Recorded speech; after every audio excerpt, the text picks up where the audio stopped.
여러분 안녕하세요.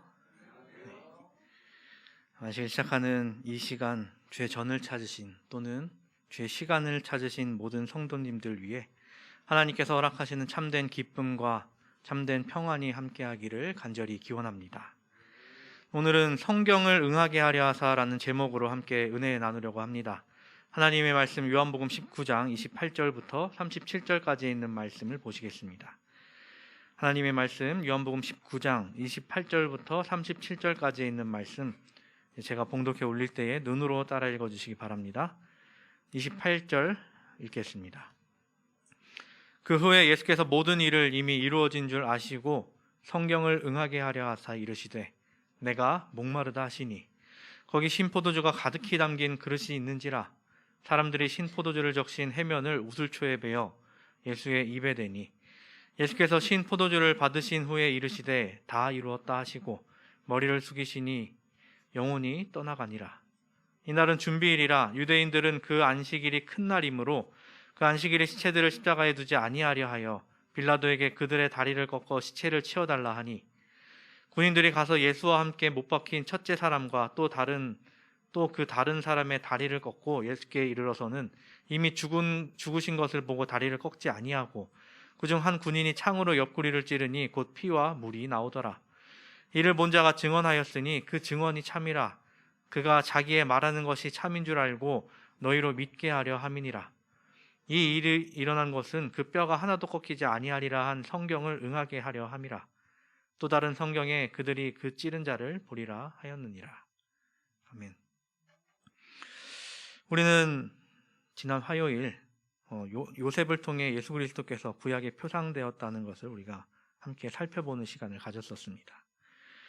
요셉이 예수님의 삶을 표상했다면 오늘은 예수님의 죽음이 구약에 어떻게 표상되어 있는지 한번 살펴보는 시간을 가져보려고 합니다. 처음 예수님의 죽음에 대해 말씀하시는 것은 신포도주에 관하여였습니다. 이 말씀은 이제 성경마다 차이가 조금 있겠지만 옆에 자그맣게 이제 기역 표시가 있거나 니은 표시가 있거나 하면서 이와 관련된 말씀을 적어 놓은 책들이 있을 것입니다. 이 말씀은 시편 69편 21절의 말씀을 이루심이다라고 이야기를 합니다. 시편 69편 21절은 이렇게 이야기하죠. 그들이 쓸개를 나의 음식물로 주며 목마를 때에는 초를 마시게 하였사오니. 목마를 때 초를 마시겠다라고 이야기를 합니다. 예수님께서 십자가에서 목이 마르다라고 하셨을 때 로마 군인들은 예수님께 신포도주를 적신 해면을 우슬초에 메어 예수님의 입에 댑니다. 이때뿐 아니라 예수님께서 십자가를 메고 골고다로 향하고 계실 때에도 예수님께 그들은 신포도주를 건넨 기록이 남아있죠. 누가복음 23장 36절은 이렇게 이야기합니다. 군인들도 희롱하면서 나와 신포도주를 주며 좋은 의도는 아니었던 것 같습니다. 근데 어째서 예수님께서 십자가형을 당하고 있는 가운데 이 신포도주가 가까이 있게 됐을까요? 다윗은 예수님께서 고난을 겪으시는 가운데 이 식초를 먹을 것을 이야기했는데 어떻게 이런 일이 일어날 수 있었을까요? 지금이야 우리가 시중에 홍초니 흑초니 해서 식초 음료를 흔히 볼 수 있습니다. 적당량 마시면 건강에도 좋고 피로 해소에도 좋다라고 이야기를 하죠. 남녀노소 누구나 마실 수 있지만 피부 미용에 좋다라고 이야기되고 다이어트에 도움이 된다라고 하다 보니 이제 주 소비층은 이제 젊은 여성들이라고 하죠. 그런데 옛날부터 이 식초가 피부 미용에 좋다라고 알려져 있었다고 합니다. 그래서 서양에서도 고대 그리스와 트로이 전쟁에 실마리를 제공했던 헬레네 왕비가 목욕할 때 식초를 떨어뜨린 물에서 목욕을 했다라고 기록을 하고 있죠. 그런데 그들은 로마 군병들은 젊은 여성도 아니었고 피부 미용에 신경 쓰는 자들도 아니었고 다이어트를 하기 위해 신경 쓰는 자들도 아닌데 왜 그들에게 이 신포도주가 있었을까요? 이 일은 역사적으로 살펴보면 어떻게 보면 필연적으로 일어나게 된 일입니다. 예수님이 마시게 된 이 음료에 대해 우리가 읽는 성경에는 신포도주라고 번역되어 있습니다. 이제 원어로는 옥소스라고 되어 있고 신포도주 혹은 쉰포도주 둘 다 번역되는 게 맞긴 합니다. 하지만 당시 역사를 살펴보면 로마 군인들은 가죽 수통을 하나씩 들고 다녔는데 그 안에는 한 음료가 담겨 있었다는 것입니다. 그 음료의 이름은 이제 포스카라는 음료였습니다. 이 포스카는 식초로 만든 음료였습니다. 포스카는 1세기 예수님께서 계셨던 무렵 로마 군단의 정규 보급품이었다고 합니다. 처음 보급이 시작됐던 것은 기원전 2세기경으로 보고 있으나 모든 병사들에게 골고루 지급된 때가 그 시기가 딱 기원 후 1세기경이었다는 것이죠.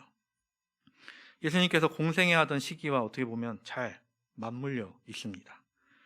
로마 병사들은 행군 중 하루 2리터의 물을 제공받았다라고 합니다. 우선 물과 함께 이 시어진 와인으로 만든 또 식초를 또 공급받았다라고 이야기를 합니다. 이 식초를 허브와 함께 물에 타서 마시는 것이 이 포스카라는 음료였다는 것이죠. 이 포스카에 대해 로마 군병들은 다목적으로 사용했다라고 기록되어 있습니다. 첫째는 갈증 해소용으로, 두 번째는 에너지 음료로서 사용했다 이야기합니다. 식초 음료였기에 목마름 해소에 효과가 아주 좋았겠죠. 그리고 시어진 와인을 재활용했기 때문에 에너지 원으로서도 이용할 수 있었다라는 것이죠. 와인 한 병의 열량이 약 500칼로리가 조금 넘으니 보급이 차단됐을 경우 이 포스카라는 음료만 먹어도 어느 정도 힘을 낼 수 있었다라고 이야기를 합니다. 그 외에도 의료용으로도 사용하기도 했다고 합니다. 이런 이유로 로마 군인들에게 이 포스카라는 음료는, 이 신포도주라는 음료는 아주 익숙한 음료였고 항상 몸에 지니고 다니는 음료였습니다. 그렇게 예수님의 형을 집행하는 로마 군인들이 예수님께서 물을 원하셨을 때 이 음료를 건넸던 것이죠. 그런데 다윗은 예수님께서 십자가에 달리신 때로부터 900년에서 1000년 전 사람이라는 것입니다. 다윗의 당시에도 포도주를 사람들이 마시긴 했지만 모든 사람에게 보급이 될 정도로 그렇게 보편화되어 있지는 않았습니다. 그런데도 다윗은 그 당시를 본 것처럼 예수님의 고난 가운데 이 식초가 있을 것이다 라고 이야기를 하고 있는 것이죠. 이것을 보면서 어떤 사람들은 우연히 맞은 걸 가지고 유난이다 라고 이야기를 할 수 있습니다.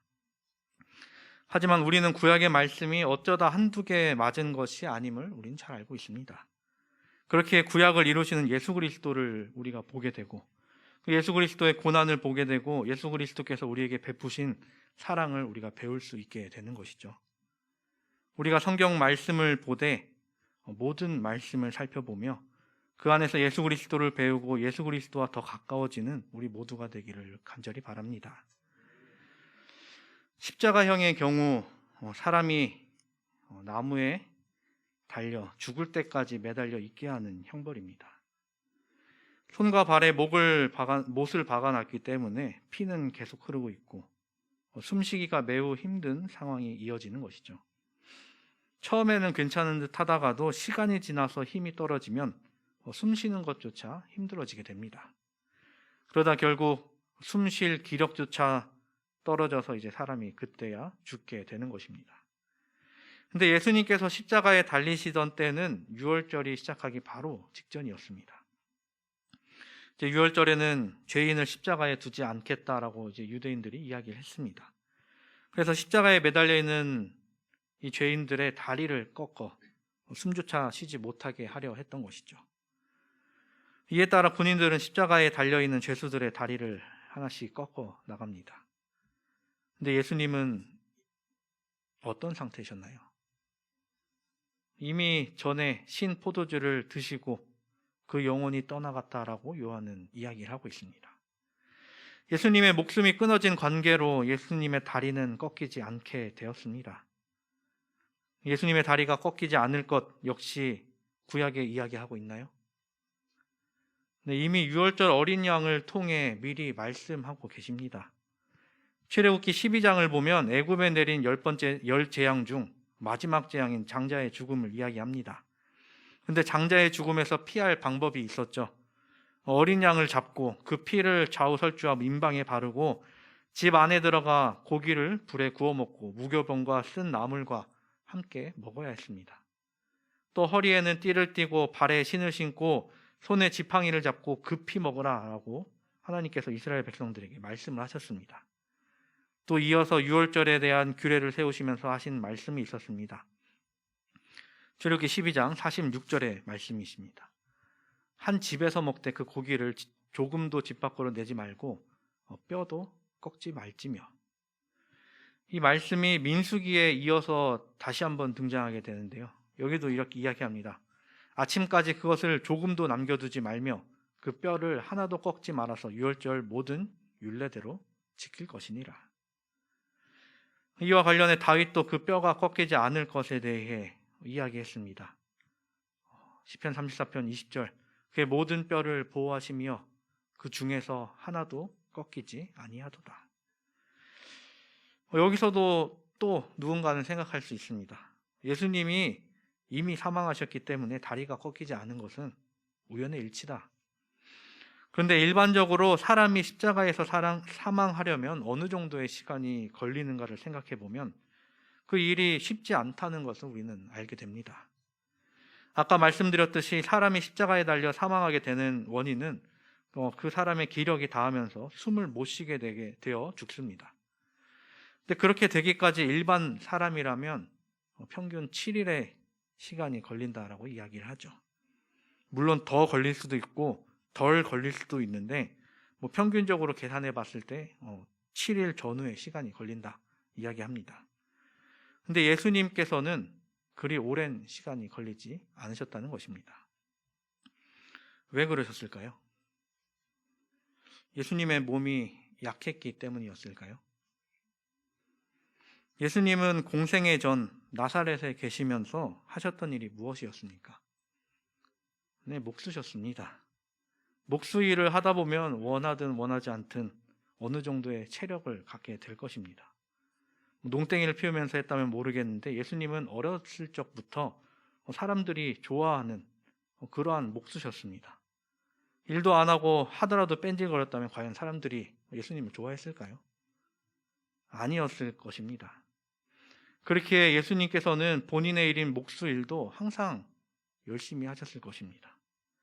그리고 예수님은 3년 반의 공생의 기간 또 많은 거리를 걸으시면서 체력이 약하지 않음을 우리가 알 수 있었습니다. 근데 또 생각해 볼 것은 예수님이 십자가에 달리시기 전 고문의 과정이 너무 괴로웠기 때문이다 라고 생각해 볼 수도 있습니다. 그런데 그런 고문은 예수님 말고 다른 죄인들도 받는다는 것입니다. 십자가형에 처한 죄수들은 한두 가지 잘못해서 벌을 받는 사람들이 아니었습니다. 극형에 처한 만큼 큰 죄를 지은 죄수들만 십자가형에 처해졌죠. 그런 그들을 로마가 이제 깔끔하게 놔뒀을 리는 없었겠습니다. 이런 일들로 봤을 때 예수님께서 십자가에 달리신 시간은 다른 사람들에 비해 짧아도 너무나도 짧다는 것입니다. 예수님께서 십자가에 달리시던 시간이 오전 9시 그리고 오후 3시까지 총 6시간의 형을 받으셨는데 그동안에 한 사람이 십자가에서 죽기에는 너무 짧은 시간이었다는 것입니다. 그렇게 봤을 때 예수님께서 돌아가신 시간은 모두 구약의 예언을 이루시기 위함이었다는 것입니다. 유월절 전에 어린 양을 잡을 것, 그리고 그 어린 양의 뼈를 꺾지 않을 것, 이 모든 것을 예수님께서는 이루셨다라는 것입니다. 이외에도 또 이루신 것이 있었습니까? 네, 또 있었습니다. 예수님의 옆구리가 찔릴 것을 이야기합니다. 스가랴 12장 10절입니다. 내가 다윗의 집과 예루살렘 주민에게 은총과 간구하는 심령을 부어주리니 그들이 찌른 바 그를 바라보고 그를 위하여 애통하기를 독자를 위하여 애통하듯 하며 그를 위하여 통곡하기를 장자를 위하여 통곡하듯 하리로다. 예수님의 옆구리가 찔렸습니다. 예수님의 옆구리가 찔린 이유는 예수님이 살았는지 죽었는지 확인하기 위함이었습니다. 로마 군병이 예수님의 옆구리를 찔렀을 때 거기서는 피와 물이 분리돼서 흘러나왔습니다. 이 현상으로 인해 예수님의 사망 원인을 심장 파열로 보고 있죠. 사람의 심장이 멈춘 뒤 피와 물이 분리되려면 또 어느 정도의 시간이 흘러야 했습니다. 즉 예수님은 6시간의 형 집행 시간도 걸리지 않았다는 것을 우리는 알 수 있는 것이죠. 사람의 심장이 파열되려면 어떻게 돼야 할까요? 일반적으로 사람의 심장이 파열되기란 굉장히 어렵다라고 이야기를 합니다. 흔히 이야기하는 것 중에 하나가 마라톤을 뛰면 심장이 터질 것만 같다 이야기를 하죠. 미국의 마라톤 대회 중에 보스턴 마라톤이라는 대회가 있습니다. 이 마라톤 코스 중에 출발점에서 이제 32km 지점쯤 됐을 때 이제 하나의 언덕이 시작이 됩니다. 그리고 그 언덕은 3km가량 계속해서 오른다라고 이야기를 하죠. 이 코스가 너무나도 유명해서 심장 파열의 언덕이라고 불리기도 합니다. 하지만 실제로 이 코스를 뛰고 심장이 파열된 사람은 단 한 명도 없었다는 것입니다. 그렇게 힘들다고 해도, 그렇게 해서 이름이 붙여졌다고 해도 사람이 그렇게 쉽게 심장이 파열되지는 않았다는 것이죠. 사람의 심장이 파열되는 경우는 거의 상당수가 외상에 의해서였습니다. 예수님이 비록 채찍에 맞으시고 십자가를 메고 언덕을 오르시는 등 여러 고난이 있었지만 심장에 어떻게 보면 직접적인 타격은 없었습니다. 그런데도 예수님의 심장이 파열됐다라는 것은 그 심장이 파열될 만한 외상 수준의 스트레스가 있었다라고 볼 수 있는 것이죠. 마치 빠르게 달리는 차에 가슴을 치이는 정도의 충격을 어떻게 보면 심적으로 받으셨기 때문이었다는 것입니다. 무엇이 예수님을 그토록 힘들게 하였습니까? 예수님을 힘들게 했던 그것은 바로 인류의 죄였으며 하나님과의 단절되는 괴로움이 있었습니다. 결국 사람 때문, 우리 때문이었습니다. 근데 예수님께서는 이 모든 과정을 기꺼이 여기셨다는 것입니다. 자신의 죄를 위한 것이 아님에도 불구하고 예수님께서는 이 모든 짐을 지시기로 하셨고 또 지셨습니다. 이것을 우리는 기쁨으로 여기고 또 그것으로 인하여 행복함을 누리며 살아가야 하는 것이죠. 예수님께서는 그것을 위하여 이 땅에 오셨고 우리에게 기쁨과 행복을 주시기에 오셨기에 우리는 당연히 그것을 누리며 살아가야 하는 것이 마땅한 것이죠. 우리의 삶 속에 예수님께서 주신 기쁨과 행복이 있습니까? 우리의 삶 속에서 예수님께서 주신 그 행복을 마음속에 새기고 그것을 누리며 살아가는 우리 모두가 되기를 간절히 바랍니다. 예수님께서는 요한복음 12장에 하신 말씀이 있습니다. 내가 진실로 진실로 너희에게 이르노니 한 알의 밀이 땅에 떨어져 죽지 아니하면 한 알 그대로 있고 죽으면 많은 열매를 맺느니라. 예수님께서는 이 말씀을 이루셨던 것입니다. 오늘 우리는 구약에 나타난 말씀을 예수님께서 이루시는 장면을 함께 나누고 있습니다. 근데 이 장면을 살펴보면 밀알이 싹을 틔우기 위한 조건을 말씀하고 계신 것이 아닌가 생각해 봅니다. 첫 번째로 예수님께서 원하신 것이 무엇이었습니까? 물이었습니다.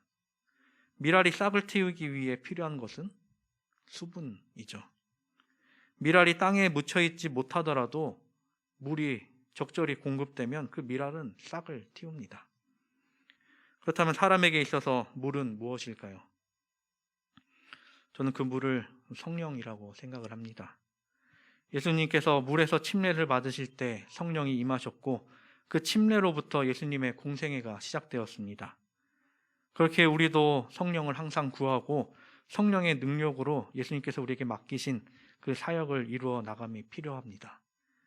그 물을 찾고 성령을 찾음으로 인하여 예수님의 사역에 동참하는 우리가 되기를 또한 간절히 바랍니다. 두 번째는 무엇이었습니까? 꺾이지 말 것이었습니다. 만약 밀알이 무언가에 의해서 충격을 받는다면 이제 밀가루가 되어버리고 말죠. 그러면 이 미랄은 더 이상 싹을 틔울 수가 없게 됩니다.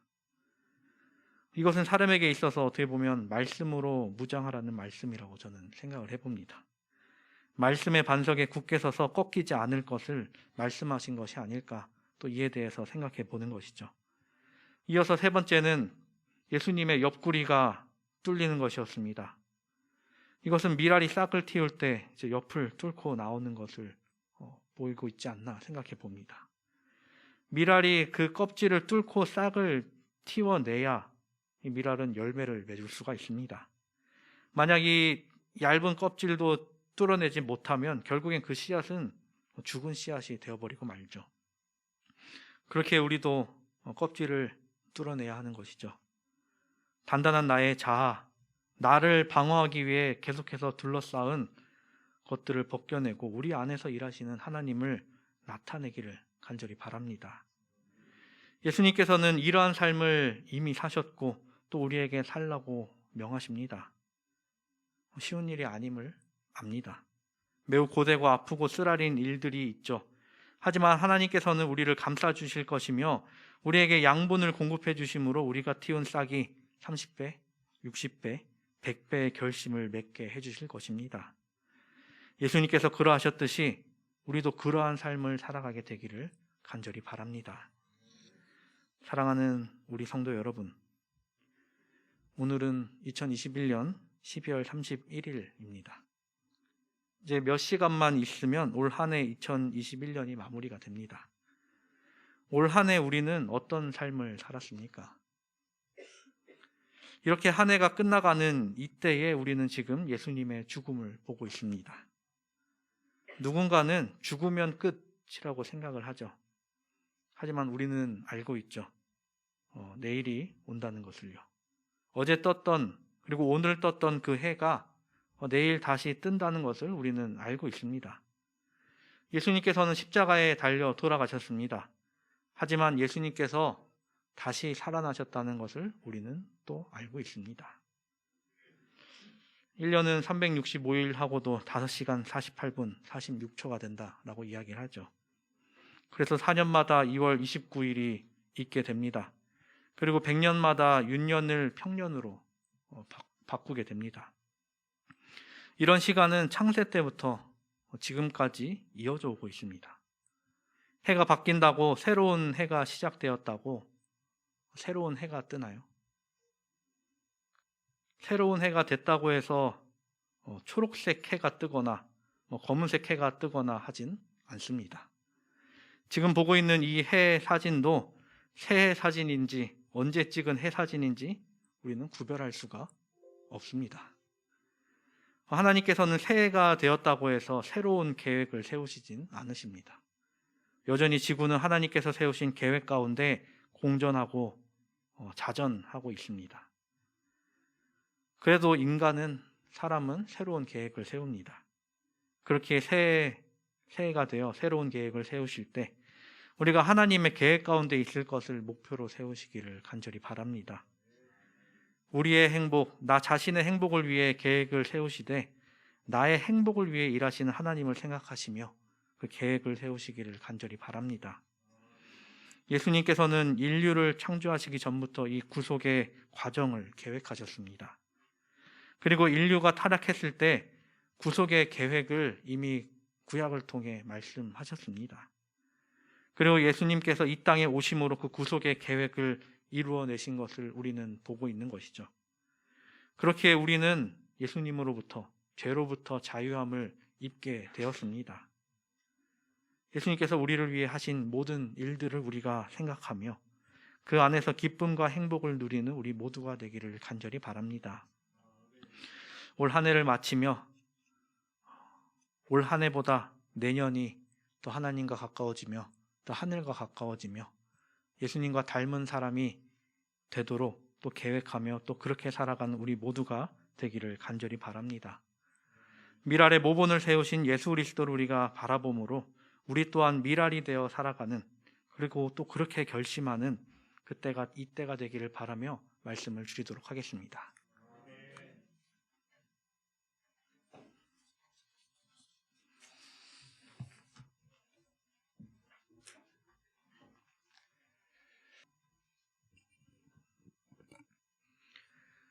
하늘에 계신 우리들의 아버지 하나님, 우리에게 예수 그리스도 그 독생자 귀한 이름을 허락하여 주사 우리가 죄에서부터 자유함을 얻을 수 있도록 인도하여 주신 은혜 감사를 드립니다.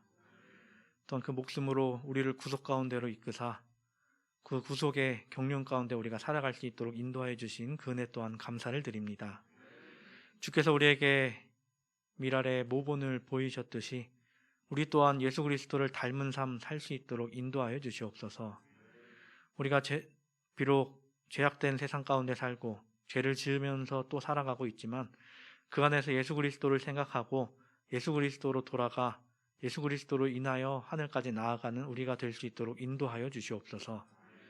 우리의 발걸음이 하늘에 닿는 그날까지 우리의 발걸음이 멈추지 않을 수 있도록 인도하여 주사 주님으로 인하여 승리하는 우리가 될 수 있도록 인도하여 주시옵소서. 주님께 모든 것 의탁드리오며 사랑이신 예수 그리스도의 이름으로 기도드립니다.